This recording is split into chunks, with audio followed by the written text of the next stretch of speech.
Well, you will come across them in Kenya's capital, Nairobi, at dusk or dawn. They're like mobile cafes moving around constantly, carrying bags of buns and flasks filled with coffee or tea, all for sale to the general public. Mostly hailing from Burundi or the eastern DRC, these young men will confide that they left everything behind to make the long journey to Kenya with a dream of a better life. But for many, as CGTN's Wakasanyawa now reports, the dream was nothing more than a fantasy.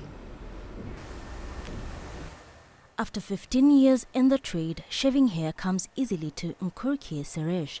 It is the skill that has opened doors for him, taking him from his native Burundi to this barber shop in Kenya's capital, Nairobi. Now 32, Suresh left Burundi over 10 years ago. He cites political turmoil and lack of economic opportunities for his departure. Suresh first traveled to Uganda, then Tanzania. He says once migrants are able to scrape together the money needed, a network of African migrants in different African countries helps them to map out destinations, settle in, and find work. When you stay in a country for a while, you realize that the money you're making isn't enough. So when someone advises you to move to another country, you try it. But not everyone who undertakes such a journey is lucky enough to find a steady job. In the suburbs of Nairobi, Blaise Furaha joins other hawkers, crisscrossing busy roads in the hopes that motorists will buy their wares. Blaise left Burundi around 2010 with high hopes and limited funds. I came here hoping to find a job, but I couldn't get one, so I decided to try my hand at hawking. Kenya is home to tens of thousands of migrants from neighboring countries. Their reasons for moving range from political instability at home to quest for better employment prospects.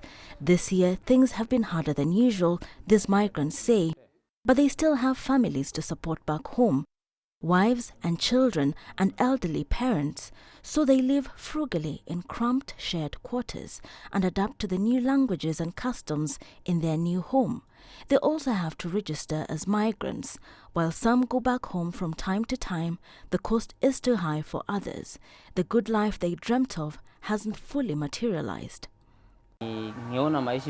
Life might change, so one day I might just go back home or move to yet another country. Right now, I just make enough to pay our rent and to buy food.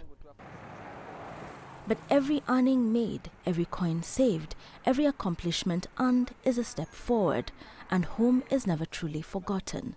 As they go about their business, the national flags they wear on their wrists serve as reminders. They are compasses, reminding them of the place they hope to return to triumphantly one day when they will have secured their fortunes and their children's futures.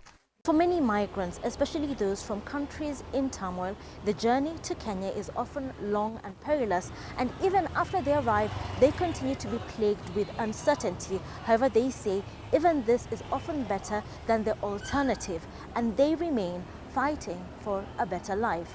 Wilkis Anyawa, CGTN in Nairobi, Kenya.